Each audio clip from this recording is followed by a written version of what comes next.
क्या ममता बनर्जी ने अपनी पार्टी बचा ली? एन वक्त में बीजेपी का ऑपरेशन लोटस कैसे नाकामयाब हो गया?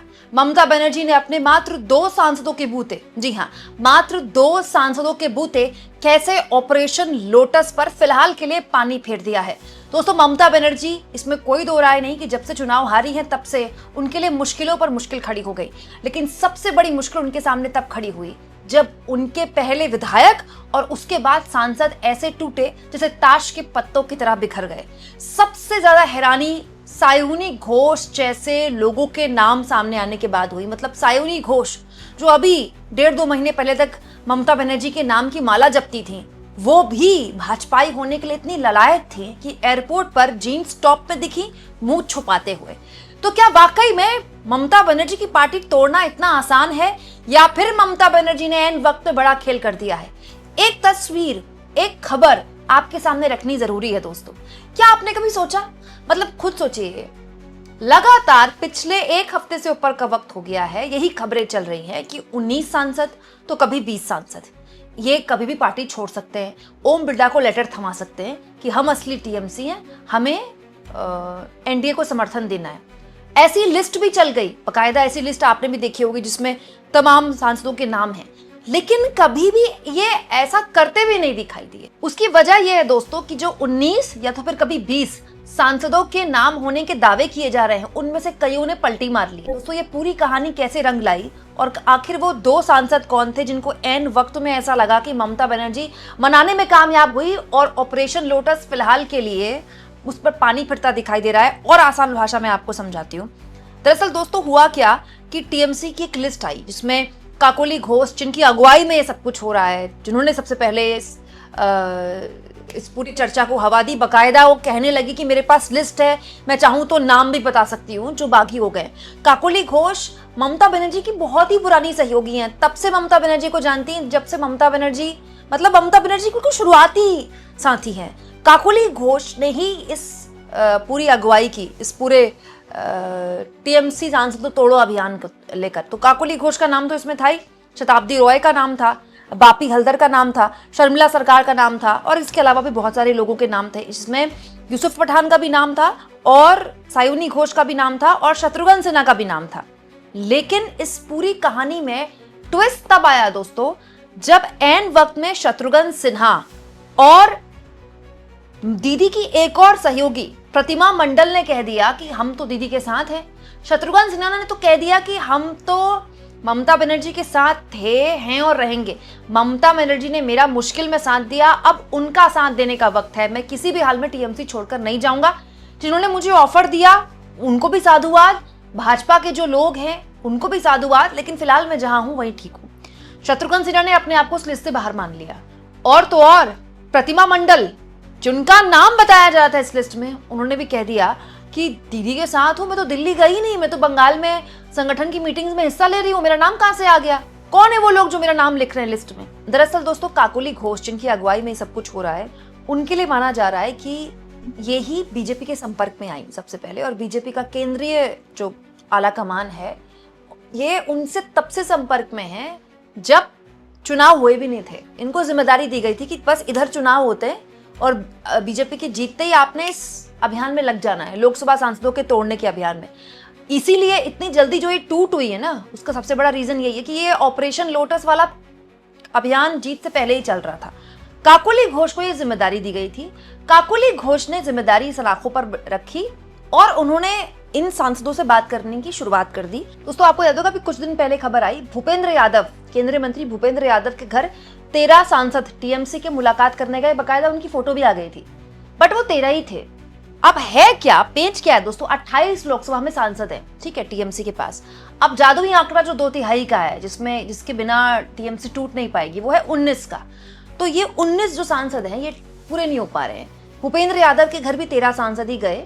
और उसके बाद जब बीजेपी के ये बात समझ में आई कि भाई काकोली घोष अकेले नहीं निपटा पा रही है मामले को, तो फिर सुष्मिता देव को इसमें जोड़ा गया। तो सुष्मिता देव, जिन्होंने अभी कुछ दिन पहले ही, 1-2 दिन पहले ही टीएमसी से इस्तीफा दिया है, कांग्रेस से टीएमसी में गई थी सुष्मिता देव। उसके बाद हेमंत बिस्व शर्मा के साथ मुलाकात करती हुई दिखाई दी। उनको इस काम में लगाया गया। मतलब अब काकोली घोष, सुष्मिता देव और सायुनी घोष। जी हाँ, आपको सुनकर हैरानी होगी, सायुनी घोष भी इसी काम में लगी हुई हैं कि इस जो संख्या है ना, इसको कैसे भी करके 19 या 20 किया जाए।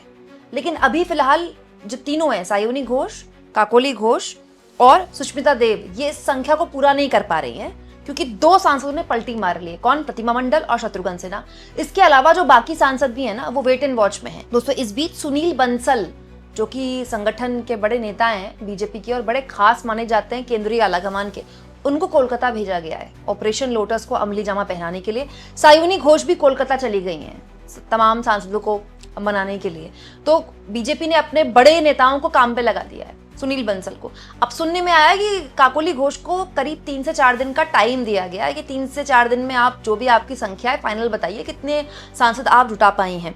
यहाँ एक चीज मैं आपको बता दूं, 2 सांसदों के लिए बोला जा रहा था कि ये तो किसी हाल नहीं टूटेंगे। एक तो खुद अभिषेक बनर्जी, वो कैसे टूट जाएंगे, वो तो परिवार का हिस्सा है ममता बनर्जी के। दूसरा दोस्तों, महुआ मोइत्रा के लिए बोला जा रहा है कि महुआ मोइत्रा भी ऐसा लगता नहीं है कि टूटेंगी, मतलब ममता बनर्जी के साथ ही रहेंगी। इनफैक्ट वो तो काफी इंटरव्यूज भी दे रही हैं इस बीच और वो इमोशनल भी हो रही हैं इस बात पर कि सायुनी घोष तो उनकी छोटी बहन की तरह थी।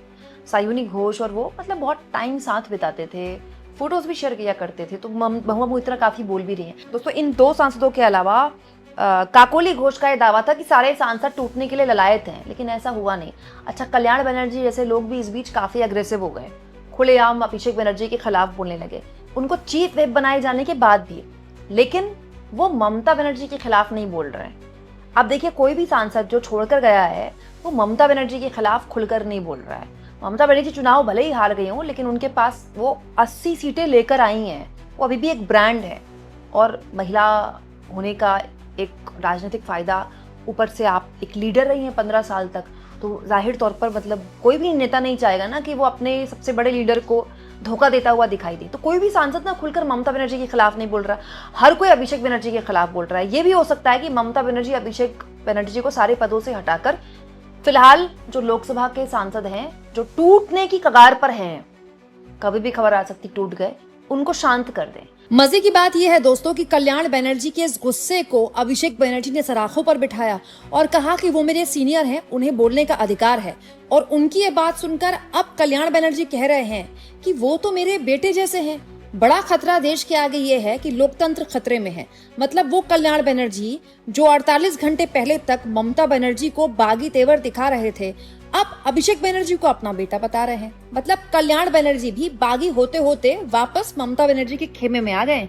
अच्छा, बड़ा सवाल ये भी है दोस्तों कि इस पूरे परपंच में अभी तक फाइनल हुआ नहीं है कुछ। लिस्ट आ जाती है, फोटो आ जाती है, लेकिन क्या ये सांसद 13 हैं कि 18 हैं कि 19 हैं, अभी इसके बारे में कोई जानकारी मिल नहीं पाई है। हाँ, ये बात सही है कि इनमें से कोई भी सांसद बात करने को तैयार नहीं। सायुनी घोष जो चुनाव से पहले बोल रही थी कि वो राघव चड्ढा की तरह चड्डी नहीं है कि वो बीजेपी में शामिल हो जाएंगी, वो भी जिस तरह से एयरपोर्ट में दिखी है ना, मुंह छुपाते हुए, फेस पे मास्क है, जीन्स वगैरह पहनी हुई है, वो साफ बताता है कि वो उनका जो है बीजेपी टीएमसी से मोमंग हो गया, बीजेपी में उनका बहुत जल्द नाम आ जाएगा। लेकिन ये बात सही है कि विधायक टूट चुके हैं ममता बनर्जी के, 50 से ऊपर विधायक टूट चुके हैं। इनफैक्ट 60 के आसपास विधायक हैं जो टूट चुके हैं और राज्यसभा के 3 सांसद भी इस्तीफा दे चुके हैं। तो ये तो ममता बनर्जी बचा नहीं पाई। लेकिन अगर लोकसभा के सांसद भी टूट गए, फिर ममता बनर्जी की कोई राजनीतिक हैसियत ही नहीं बचेगी, ना इंडिया गठबंधन में, ना देश की राजनीति में, ना बंगाल की राजनीति में। तो ममता बनर्जी फिलहाल कैसे भी करके लोकसभा के सांसदों की टूट बचा रही है, क्योंकि देखिए राज्यसभा का तो मामला क्लियर है, आपने इस्तीफा दिया, फिर से चुनाव होगा और वो चुनाव विधायक चुनते हैं राज्यसभा का। तो देश में बहुताया राज्यों में बीजेपी की सरकार है, तो बीजेपी जिसको चाहे दोबारा राज्यसभा बना सकती है। लेकिन दोस्तों, लोकसभा का मामला थोड़ा अलग है। अगर आपकी सांसदी चली गई तो आपके लिए मुश्किल खड़ी हो सकती है, आपको दोबारा चुनाव में उतरना पड़ सकता है। दोबारा चुनाव कोई जीता हुआ सांसद नहीं लड़ना चाहता। अभी तो जीते हैं सब 1.5 साल पहले, दोबारा से क्यों लड़ेंगे? 100% गारंटी तो किसी भी चीज की नहीं होती ना। पता चला उल्टा असर हो गया। कि जनता क्या होती है ना, नेता को पनिश कर देती है। बंगाल में जनता ने नेता को पनिश कर दिया, ममता बनर्जी को पनिश कर दिया, उनको हरा दिया। हालांकि बुरी तरह से नहीं हारी है ममता बनर्जी, 80 सीटें थी उनके पास, लेकिन चलिए जनता ने पनिश कर दिया ना। तो जनता नेता को बार बार पनिश नहीं करती है। अब अगर जनता ये देखेगी कि देखिए ये सांसद ये टीएमसी के चुनाव चिन्ह पे आए और देखिए ममता बनर्जी के हारते इधर चले गए और फिर अब वो बीजेपी के टिकट पर चुनाव लड़ रहे हैं, जरूरी नहीं कि जनता उनको वोट ही कर दे। ऐसी स्थिति अभी मतलब कोई गारंटी नहीं ले सकता ना। राज्यसभा की गारंटी ली जा सकती है क्योंकि आपके पास अपने विधायक हैं, आपको पता है आपके विधायकों ने वोट देना, कहाँ देना है पता है। लेकिन लोकसभा में जनता ने वोट देना है, जनता का क्या पता, जनता किसी भी मुद्दे पे हो सकती है, सेंटिमेंटल हो सकती है। तो कोई भी सांसद ऐसा रिस्क नहीं लेगा कि भाई उसकी सांसद ही चली जाए। अब ऐसे में दो विकल्प है। अगर 19 के आसपास जादुई आंकड़ा जो कि 2/3 है, काकोली घोष नहीं जुटा पाती है तो फिर 13 हो चाहे 14 हो चाहे 18 हो, उनका कोई औचित्य नहीं बनता क्योंकि वो 2/3 नहीं है। अगर वो किसी भी तरह से अलग होते हैं तो उनकी सांसदी जा सकती है, भाई ममता बनर्जी हटा सकती है उनको पदों से, उनको किसी भी तरह से उन पर एक्शन ले सकती है। और अगर उन पर एक्शन हो गया, उनकी सांसदी चली जाएगी, तो कौन चाहेगा ऐसा। तो एक्चुअली में जो जादुई आंकड़ा है इसको 19 होना ही पड़ेगा। अब सारा दारोमदार है सुनील बंसल पर, जिनको भेजा गया है बंगाल। देखते हैं वो क्या करिश्मा करते हैं। साइमनी घोष भी पहुंच ही गई है बंगाल, उनको भी इसी काम पे लगाया गया है। सुष्मिता देव ये काम कर ही रही हैं और काकोली घोष तो खुलेआम कर रही हैं। अब ये 4 लोगों की टीम है टीएमसी और बीजेपी में। अब देखिए कुछ दिनों से क्या खबर नहीं, कुछ दिनों के अंदर क्या खबर निकल कर आती है। लेकिन दोस्तों फिलहाल तो तस्वीर ऐसी लग रही है कि हो सकता है कि ममता बनर्जी अपने सांसद बचा ले, और अगर ये वो कर लेती हैं फिलहाल के लिए तो उनकी राहत है। लेकिन जो सांसद चुनाव की हार के तुरंत बाद ऐसे टूट गए, क्या गारंटी है कि वो अगले 4 साल 3.5-4 साल जितना भी वक्त बचा है वो ममता के साथ रहेंगे। वो तो आज नहीं तो कल, कल नहीं तो परसों, कभी भी ममता बनर्जी को छोड़ सकते हैं। अभी ममता बनर्जी पर है कि वो कैसे इन सांसदों को कैसे भी करके रोक पाती हैं। आपको क्या लगता है दोस्तों, कमेंट बॉक्स में जरूर लिखें और जितना हो सके चैनल को शेयर भी करें और सब्सक्राइब भी।